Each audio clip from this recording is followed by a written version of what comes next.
and welcome to my first all nude live, show. If I look purple, it's because I lost in a fight with Pikachu, and I got my butt kicked. I'm kidding. No, there's no actual fisticuffs involved here at the show.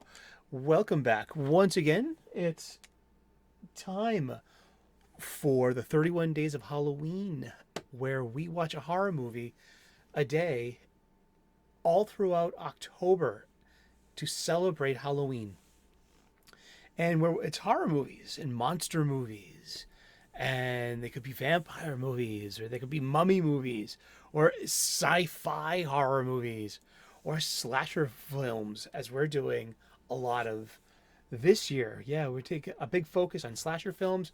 We're gonna, when this is done, we're gonna go into body horror for a couple of days.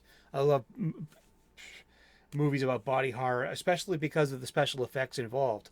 And it's been a big part of appreciating. Sorry, a big part of doing the show is so I can appreciate what goes into making a movie, such as our subject today is part 6 in the Nightmare on Elm Street series. It's called Freddy's Dead: The Final Nightmare, and it is the 6th Freddy Krueger movie. Freddy's Dead: The Final Nightmare, also known as A Nightmare on Elm Street 6: The Final Nightmare. You guessed it, I'm reading this from the Wiki. And it's a 1991 American slasher film and the 6th film in the A Nightmare on Elm Street franchise. And it's a sequel to The Dream Child, Part 5, and it was originally intended to be the final installment of the series. But Wes Craven's New Nightmare was released 3 years later, but takes place outside of the series canon. We're going to get to that one as well, probably tomorrow. And then even after that, almost 10 years after New Nightmare, in 2003 comes the canonical crossover sequel, Freddy vs. Jason. So yeah, this one's directed by Rachel Talalay, and it's based on her story. It's her story, and then Michael DeLuca did the screenplay. We got Robert Englund, we got Lisa Zane, and Yaphet Kotto. I love movies with Yaphet Kotto. Yeah, he just always adds so much to a movie. I love him. And Lisa Zane is the sister of Billy Zane. And she's like, I couldn't take my eyes off her. I was like, wow. And music by Brian May, but not the Brian May from Queen. There's another Brian May that did the scores for Mad Max and Mad Max 2, The Road Warrior. He was a prominent figure during the Australian New Wave. But not the Queen guitarist and literal rocket scientist. He's got his PhD in astrophysics. $9 to $11 million budget, $34.9 million box office, 89-minute runtime, release date September 13th of 1991. I'd be entering my freshman year at Northeastern University. 18 years old.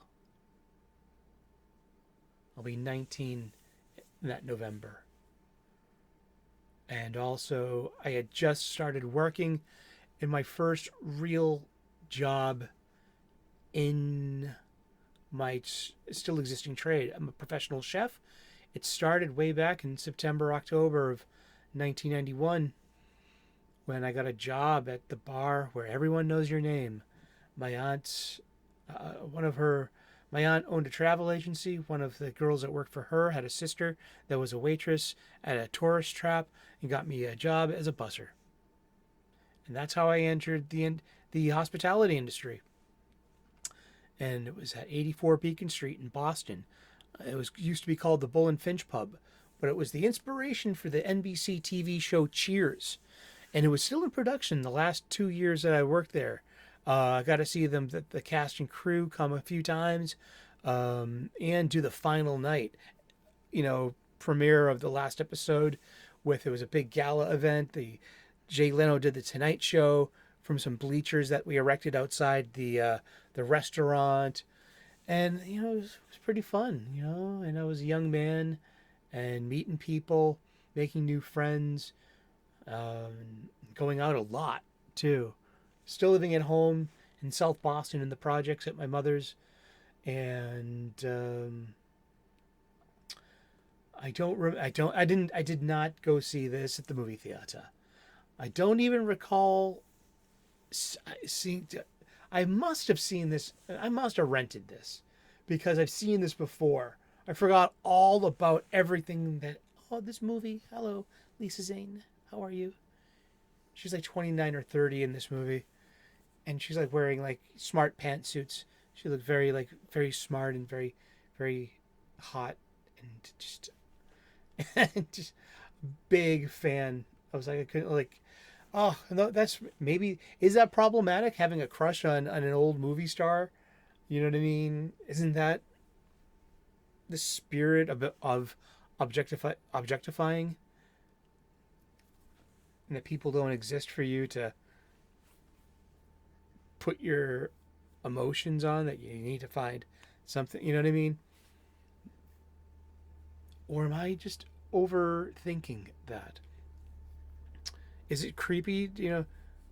Is it creepy to think that, like, oh wow, what a beautiful woman? In a movie known for its nudity and its sex scenes and the portrayal of late teenage years, there's actually an age appropriate, full grown professional, woman. You know what I mean? Full grown woman. Yeah. I'm like, wow, what a beautiful actress. It's kind of like seeing, Princess Leia's mom, in one of those like dancing and singing movies of days of yore. Debbie Reynolds. Singing in the Rain. Anyone? Like, that's Princess Leia's mom. Yeah, dude, that's Debbie Reynolds. But yeah, this is part 6. Freddy's dead. And once again, we have interesting death scenes. It's like those are just the major parts of it. They're just Freddy tormenting the victim through their nightmares to get as much as he can out of this death scene, I guess. If you believe in that too, join us at Chamberlain University. The smooth creaminess, your cereal. I hope, geez, I hope that's okay. I hope I don't get a strike for that. That's someone else's commercial and stuff. I'm not monetized though. Oof. I know, but that's YouTube. The self-reflection of YouTube, huh? But story-wise, it's like it's pretty tight. And it's pretty weird. Not weird, but it's like it begins with like Springfield 10 years after, Freddie Mercury. Who would win in a fight, Freddie Mercury or Freddy Krueger? Freddie Mercury, because he's the Prince of Dreams now and not the King of Nightmares. Rock. But this tells a slice of Freddy Krueger's youth and of his adulthood, where he was married and had a child. And so when he was taken care of by the rest of Springwood, the kid went into an orphanage and she was raised to be someone else. You know what I mean? But that was, 25 years ago or so? I hope you're playing along at home. Now we have the last Elm Street kid, the last Springwood kid, and that he's a late teenager and he's trying to leave, the area to get out alive. He's the last teenager, It's kind of like, yeah, it's and he gets pulled back into Freddy's nightmare world, and that gets shared with kids in a halfway home. One kid's deaf from being abused. One girl is hyper defensive and learned how to kick ass to literally fend off her father. And the other kid was a stoner. And they they're part of this halfway home that our hero John Doe, the kid from Springwood, ends up in. And therein begins like the group of kids and the doctor who all have to dream together to take care of Freddy this one time, this one last time. There were some really cool cameos in this movie. Was like Roseanne Barr and Tom Arnold. They were married at the time, so they did a lot of cameo work together as well, and they played some of the more cuckoo kind of citizens of Springwood who had lost their children. So everyone, all the adults in Springwood, are a little bit in their own world, and they've lost touch with reality. You could say they were a little crazy from the trauma, but that's kind of like using unfair words too. I'm not one of these hypersensitive individuals thinking you're gonna like perpetually trigger someone and using the wrong words. But I mean, just like, yeah, I mean, they were so happy to see teenagers, children. They come to the spring fair, the town fair. They're like, there are no kids at the town fair. It's all of these zombified adults. You know what I mean? Just you feel responsible for all of this stuff. Yeah, so Tom Arnold and Roseanne Barr in it. Johnny Depp was in it on like this is your brain on drugs commercial, and Johnny Depp was in the 1984 original A Nightmare on Elm Street, where that was the began his film career. That was a good one. And Alice Cooper, the legendary singer Alice Cooper, the rocker, is a has a cameo as Freddy Krueger's abusive father. Indeed. Yeah, it had a 9 to $11 million budget, and it grossed $34.9 million. And yeah, okay. So Freddy's daughter is revealed to be, of course, Lisa Zane, and the beautiful Lisa Zane. I mean, geez, she just like I just want to like ask her how her day went. Maybe, yeah, can I get you a cup of coffee, hun? You know what I mean? Geez, I mean, let me get that for you. You know.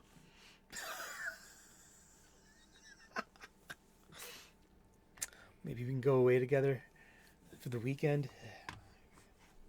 Go visit a beach. Get one of those frilly drinks that you like. As long as you wear that bikini, baby, it's fine with me. And we have Doc. Yes, Yaphet Kotto. Love Yaphet Kotto and anything he's in, really. He's a great actor. And he's an X Factor, man. He was an alien. You know what I mean? He's in so many things. And he's Doc, one of the older Docs. So this is like, and he is into mythology and the mythology of dreams and he's into like, the dreams and using he can control his dreams and helps the kids, with their Freddy thing. So it's Doc and it's Tracy and Maggie, who is Freddy Krueger's adult daughter. Then you have Tracy, and then you have these two kids here. This is and the kid with the hearing aid, and he has this really drawn out evil kind of like painful death because Freddy has corrupted his hearing aid and like made it like so ultra sensitive, and that he drops a handful of pins, and the vibration's going to like shred his head from the inside out. Hello. I just died. And the other kid gets Spencer. He finds some weed and he smokes up, falls asleep on the couch, and gets sucked into the TV literally. First in this like really trippy looking cartoon sequence that ends up being he's trapped inside of a Super Mario style video game where he loses, and that's how we lose those two, and then John Doe too. We lose John Doe, but we have Final Girl meets two survivors. So it's Freddy's daughter. No, it's like that's that. Yeah, so it's Freddy's daughter come back to settle the old family business, and it was not like over at Friday the 13th where your bloodline had to hold a magic knife to end the bloodline. It's just nothing like that, I don't think. But they unleashed the dream demons, and they pull Freddy into the real world, and they use a Chekhov's gun. It was mentioned in Act 1, confiscated from one of the violent teens. Hey, I found a pipe bomb last week. And it's kind of like Terminator 1, 1984. Linda Hamilton's, Sarah Connor takes out Terminator with a pipe bomb in the abdomen. That's exactly what happens to Freddy Krueger. Boom, dragged into the real world, and then blown up and that's the end of Freddy. And that's that. And it was a decent movie, and it was just hammy. It had a really hammy story, but it had a sense of humor. Like I said before, like we started talking about it. Freddy's Nightmares.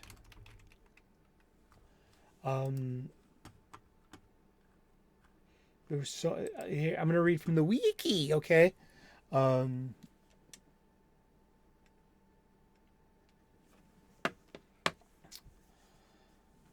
Freddy's Nightmares is an American horror anthology television series which aired in syndication from October of 1988 until March of 1990.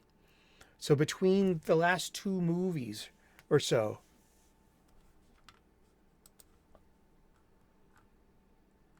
So we have part 4, part 5. Basically parts 4 and part 5 are coming out of the movie theater. And the show wraps in 1990, and you have another. So this is a really robust franchise. And it did something that Friday the 13th couldn't do, was have their own series. Unless those last two episodes of Friday the 13th, the series, had nothing to do with Jason and Voorhees. We're going to have a Jason mask as one of the haunted items to retrieve. A spin-off from a Nightmare on Elm Street series. Each episode is introduced by Freddy Krueger as played, as in the films, by Robert Englund himself, and feature 2 different stories, with 8 of them throughout the series, actually having Freddy Krueger as the main antagonist. The pilot episode was directed by Tobe Hooper and begins with Krueger's prosecution on child ending charges. That's a stabby motion, nothing else. The series was produced by New Line Television, and Warner Brothers would assume the syndication rights after acquiring Lorimar Telepictures in 1989. Its running time was from 44 to 46 minutes, so it was an hour-long show. And it had 2 seasons with 44 episodes. And I watched a bunch of this, and I would love to have that as part of my Nightmare on Elm Street collection. I would love to have just like maybe a bootleg DVD or something. But I remember some of them, not all of them. And like there was this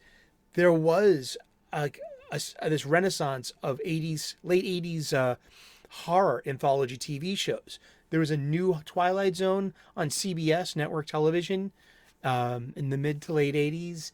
There was Tales from the Dark Side on HBO. Was that on HBO? Was that also? There was Monsters, which was another syndicated monster show. There was a Friday the 13th series. We talked about that last week when covering that series. But the television series wasn't about the Voorhees Camp Crystal Lake idea. It was about two kids that inherited a magic shop and have to retrieve all the haunted, cursed items that was sold from its safe. And yeah, which is interesting. So there's like a different, it's literally Monster of the Week kind of stuff. But those kind of shows made it also possible for something like Buffy the Vampire Slayer, horror TV show, which is kind of cool. I was there for that too. Oh wow, yeah.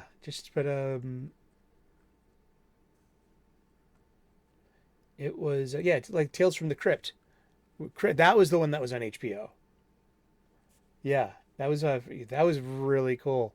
And had Crypt Keeper, who was like the monster host. But there was Tales from the Dark Side too, which was that was a syndicated one, and it was very Twilight Zoney, and there was monsters.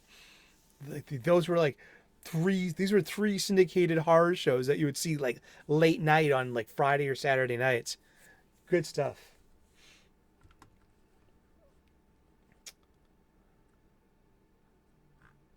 Torrance High School was used as the film location for Springwood High School, predating its use in later horror series like Buffy the Vampire Slayer. The only actor from the film series retained for the TV series was Robert Englund. Lots of different actors have guest starred on this show. Yeah, that's about it. Yeah, there was a VHS copy out there somewhere. There's a DVD and Blu-ray that was made. There's a 2011 Blu-ray collection of that includes a DVD with 2 episodes of the show.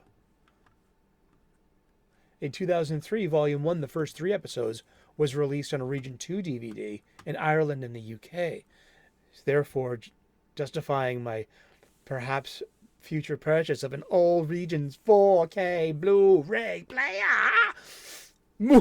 I can get anything from anywhere. Physical media, man. I've looked into it. I have. There are such things. I have a 4K player. I have a 4K TV. I should be. Seriously, Fargo is coming out in 4K from Shout.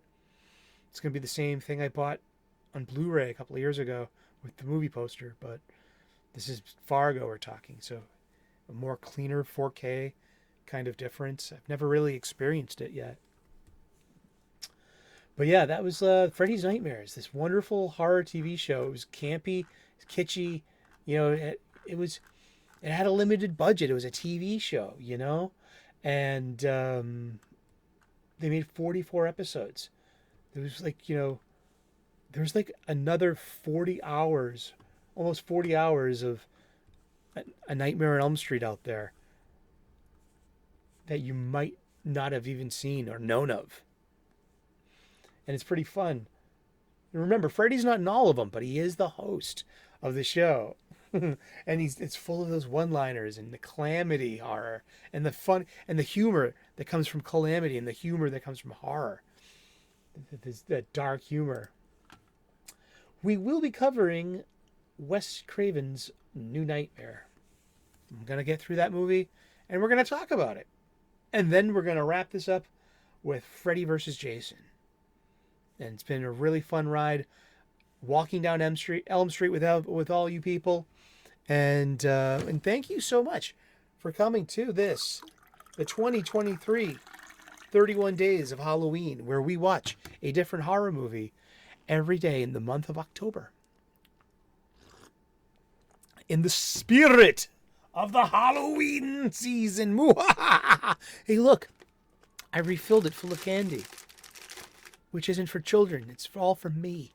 I'm not giving any of this out. It's all going here. That's right, Pico. We're evil.